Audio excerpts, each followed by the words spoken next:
já o último vídeo especial de Halloween de 2022 aqui no canal, em que eu vou mostrar um pouco da minha coleção de mangás, livros e HQs relacionados a terror, mistério e suspense. Então, sem mais delongas, e bora lá para o vídeo de hoje.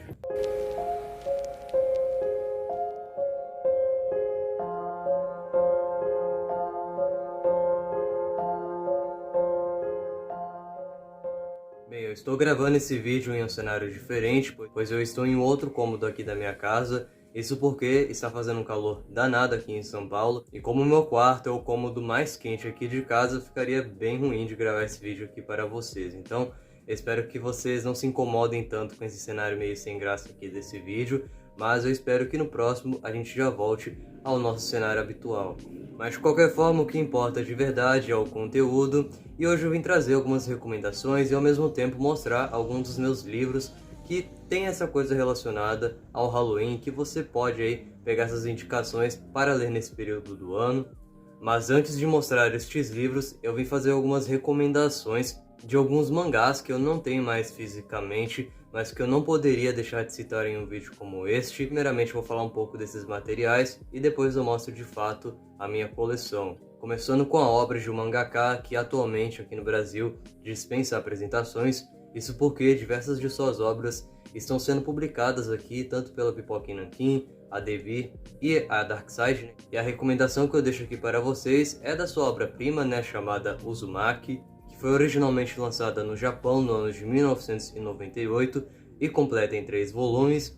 Aqui no Brasil, ela veio pela primeira vez pela editora Conrad no ano de 2006, que também foi completa em 3 edições diferentes. A versão atual é a da Devir, que é um relançamento feito em 2018, que juntou esses 3 volumes em um mangá só. Já falei dessa obra diversas vezes aqui no canal, em vídeos de leituras, de melhores do ano também de 2021, e aqui nesse mangá acompanhamos o cotidiano de uma pequena cidade bem comum. No entanto, coisas estranhas começam a acontecer e os habitantes daquele local começam a ficar obcecados por espirais. E com isso as coisas vão se tornando cada vez piores, e é como se aquele local estivesse tomado por uma espécie de maldição. E conforme você vai avançando na leitura do mangá, ele vai ficando cada vez mais agonizante, e a cada virada de páginas parece que o leitor é cada vez mais absorvido por aqueles acontecimentos grotescos. Existem diversas cenas aqui do mangá que realmente causam uma espécie de repulsa. É uma leitura extremamente fluida também, não é um mangá com muitos textos.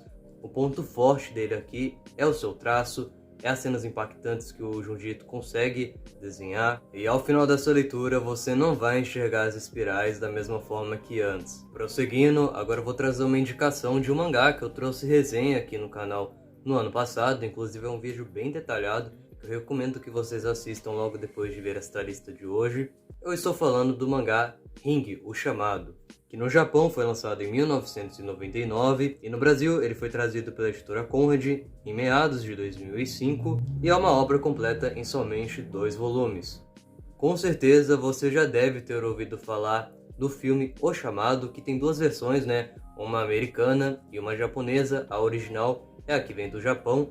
No entanto, essa obra não se originou dos filmes, mas sim de um livro, escrito pelo autor Koji Suzuki. Ele publicou essa obra originalmente no ano de 1991 e depois foi adaptada para outras mídias, incluindo este mangá. Nessa história, quem assiste uma estranha fita de vídeo morre após 7 dias, e a personagem principal aqui do mangá será a jornalista Reiko, que vai tentar desvendar esse mistério que está por trás dessas mortes. Inclusive, uma das vítimas dessa maldição foi a sua própria sobrinha. No entanto, em um certo momento, ela vai acabar sendo pega por essa maldição após ter assistido a fita, e ela vai entrar aí numa trama recheada de suspense e muito desespero, né, correndo contra o tempo para fugir da maldição. Não é o melhor mangá de terror que eu já li, muito pelo contrário, os desenhos dele também não são um ponto alto aqui para a história, mas é uma leitura que com certeza fará com que você se divirta e passe o seu tempo, mas longe de ser uma leitura marcante. Saindo dos mangás, eu quero recomendar rapidamente aqui para vocês uma graphic novel que eu li neste mês, que aqui no Brasil foi publicado pela editora Darkside recentemente. Inclusive é a primeira obra desse autor a ser publicada aqui no Brasil. Estou falando de Cinema Panóptico.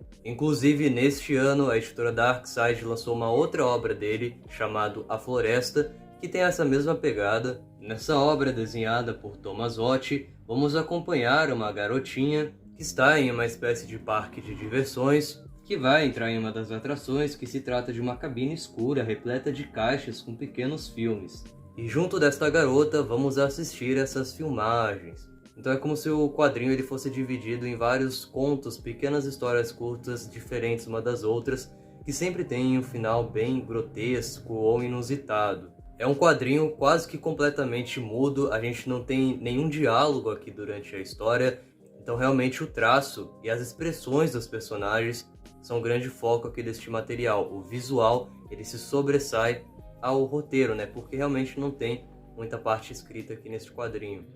Eu vou deixar o nome aqui na tela da técnica que o quadrinista usa para fazer os seus quadrinhos. É uma técnica que causa esse efeito diferenciado em seus traços, dando essa atmosfera mais sombria, esse ar mais denso para a história. Existe um vídeo aqui no YouTube bem interessante do canal Quadrinhos na Sarjeta, que fala um pouco dessa obra e dessa técnica de desenhos do autor. Então eu deixo recomendado esse vídeo para vocês também. E por fim dessa primeira parte aqui do vídeo, eu queria recomendar uma coletânea de contos nacional escrito pelo Rafael Montes, que é muito conhecido aí por outras obras como Suicidas, O Jantar Secreto, Bom Dia Verônica, mas eu quero recomendar para vocês uma coletânea que ele tem chamado O Vilarejo, que é composta aí por algumas histórias que se interligam de certa forma, que se passam em um vilarejo abandonado, e cada um dos 7 contos faz referência a um dos 7 pecados capitais, iniciando com Beelzebub, que é o pecado da gula. Além disso, todos os contos contam com ilustrações bem mórbidas que combinam muito com a atmosfera do livro. E é isso, eu espero que vocês tenham gostado das recomendações, e agora eu vou mostrar rapidamente para vocês a minha pequena coleção de quadrinhos, mangás e livros de mistério, terror e suspense. Então, vamos lá! Bem, começando com a pilha de livros que já foram lidos, tenho essas 2 coletâneas de histórias do Edgar Allan Poe, uma intitulada de Contos Extraordinários e a outra intitulada de Histórias Extraordinárias. A que eu adquiri primeiro foi essa daqui, da editora Príncipes, que conta com 8 contos do autor. Eu já li todos e trouxe uma análise de cada um em um vídeo específico aqui no canal, se eu não me engano, no ano de 2020.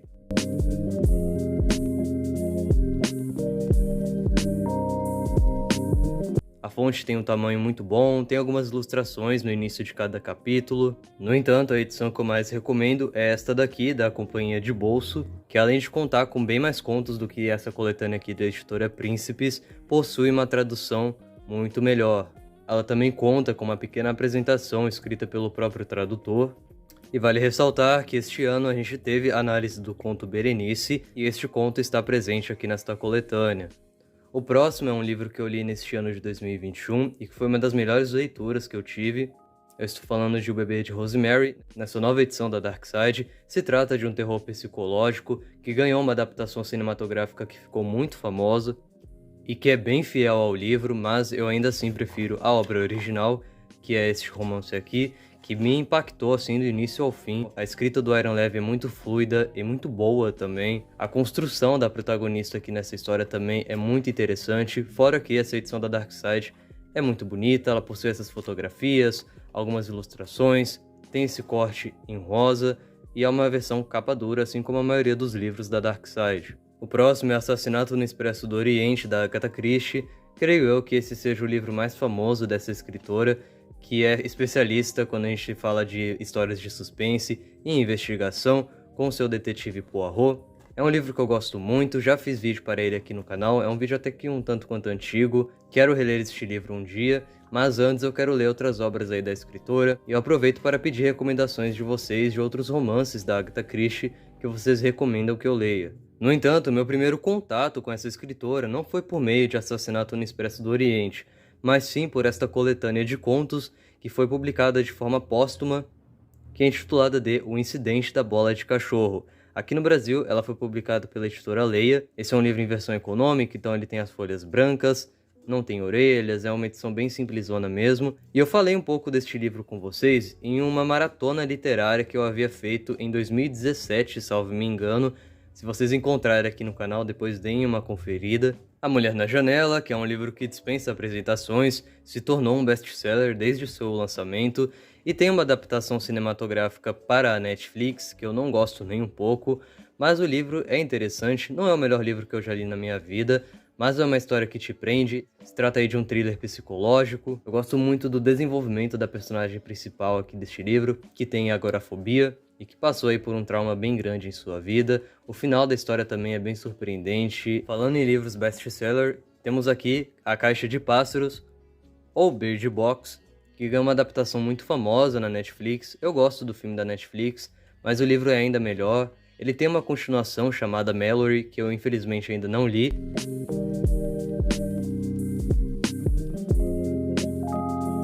Seis anos depois, do Harlan Coben, que é um autor muito famoso quando a gente fala de livros de investigação policial. Esse é o único livro dele que eu já li. É uma leitura que me divertiu, já falei sobre ele em outros vídeos aqui no canal. Tem uma resenha meio antiga aqui no canal só sobre ele também. Se vocês se interessarem, deem uma conferida depois. Esse é um livro nacional intitulado de Elevador 16, As Crônicas dos Mortos. Na verdade, esse aqui é uma espécie de spin-off para uma série de livros que existe aqui no Brasil, publicadas por esse autor. No entanto, até hoje, meu único contato com essa coleção foi por meio desse pequeno conto. E é uma história de zumbis que vai se passar no Brasil, mais especificamente em São Paulo. É um conto muito interessante, você não precisa ler a série original para conseguir compreendê-lo, mas sim eu tenho interesse de ler os outros livros desta série. O próximo é Lady Killers, da Dark Side, que tem o subtítulo de Assassinatos em Série. É um livro de não ficção que vai falar da história de algumas serial killers mulheres. É um livro que tem uma diagramação muito bonita, como vocês podem ver, tem algumas ilustrações. No entanto, não é um livro que me prendeu muito, ele é bem cansativo para falar a verdade, mas tem alguns casos interessantes que são relatados aqui. Em especial este daqui, intitulado de A Condensa Sangrenta.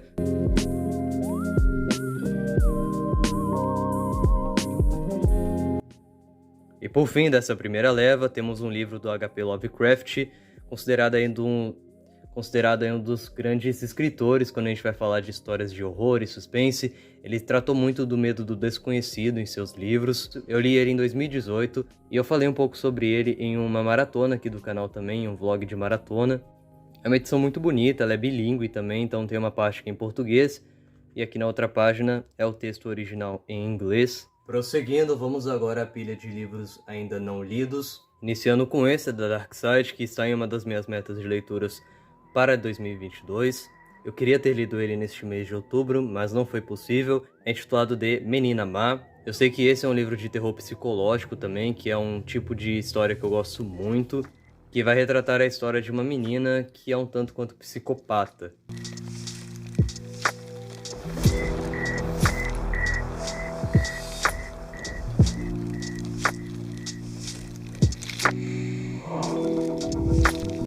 O próximo é um livro dessa coleção aqui da editora Nova Fronteira, intitulada de Coleção Mistério e Suspense, que são livros que são vendidos na Submarino e na Americanas com um preço abaixo do mercado, né, digamos assim. Por exemplo, essa edição aqui eu paguei R$19,90 e são livros bem bonitos, então tem uma capa aqui bem chamativa.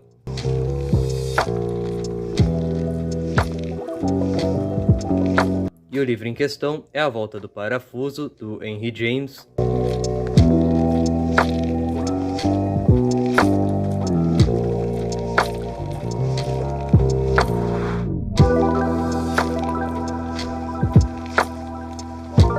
Prosseguindo, temos esse livro da Intrínseca, intitulado de O Exorcismo da Minha Melhor Amiga. Esse é um livro que tem esses elementos de terror e suspense, mas pelo que eu já ouvi falar, é uma história que tem muita comédia também. Tô bem curioso para ler, parece ser uma leitura um pouco mais leve também, descontraída. Além do detetive Poirot, temos outros personagens que são muito influentes em histórias de investigação. E um desses personagens não é bem um mocinho, né, até porque ele é um ladrão. Eu estou falando de Arsène Lupin e o Ladrão de Casaca, que ganhou uma série recentemente para Netflix. Eu já assisti a série completa, eu gosto muito, mas eu sei que os livros eles têm uma pegada meio diferente, então eu tô bem curioso para ler.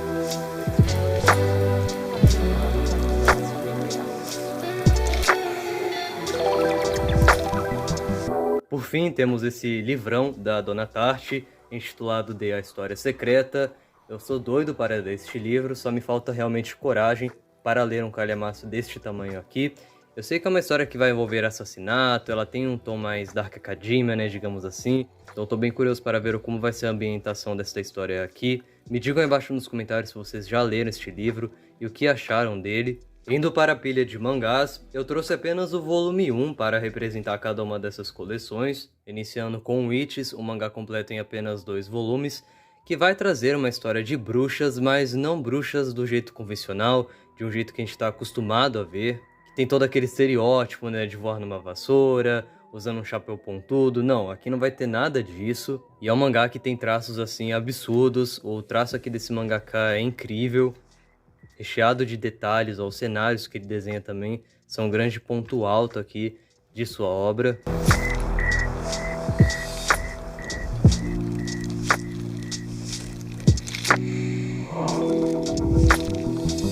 Happiness, uma obra publicada aqui no Brasil pela editora New Pop e completa em apenas 10 volumes.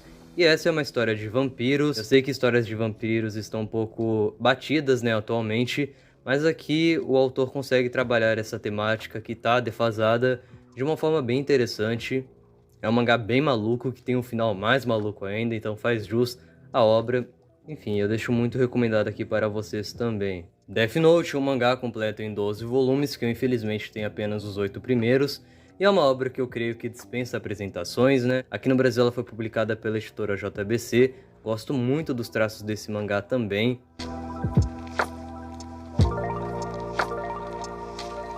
Finalizando com um mangá chamado Down, publicado aqui no Brasil pela editora Nova Sampa, e completo em apenas 6 volumes.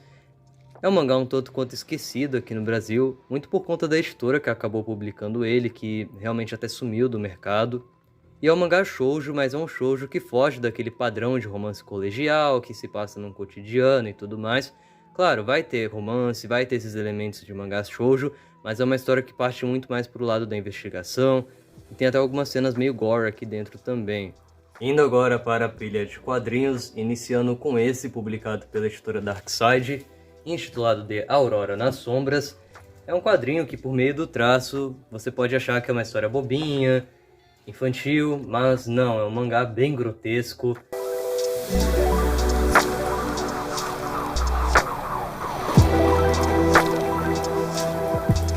Eu já fiz um vídeo sobre ele aqui no canal, mas eu quero trazer sim uma nova resenha para vocês.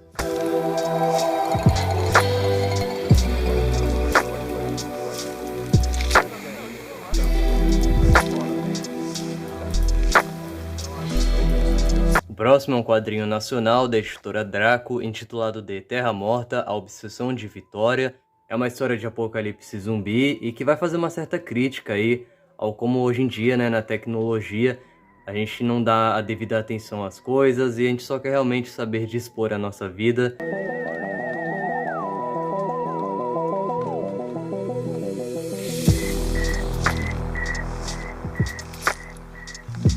É um quadrinho que tem um traço muito bonito, como vocês podem ver. Infelizmente ele é bem curto, tem menos de 30 páginas, mas é uma história que vale muito a pena ser lida. O próximo é um quadrinho intitulado De Júlia, publicado aqui no Brasil pela editora Mitos. Esse é o volume 1 dessa nova coleção aqui, e a Júlia é uma personagem assim muito conhecida em histórias de investigação.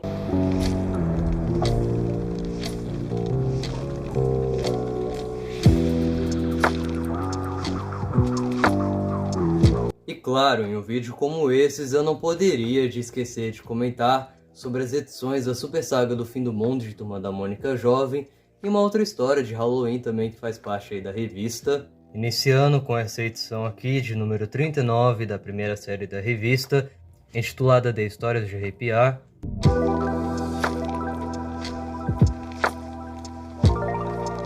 É uma edição que eu gosto bastante, mas ela vai muito mais para o lado da comédia e da paródia.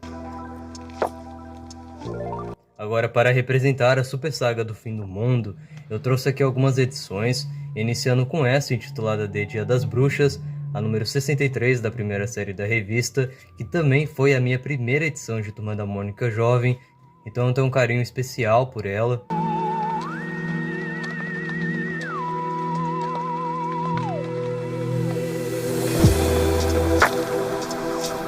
seguido da saga Umbra, uma das sagas mais marcantes, se não for a mais marcante, de Turma da Mônica Jovem, dividida em 3 partes, entre as edições de número 74, 75 e 76, lançadas em 2014.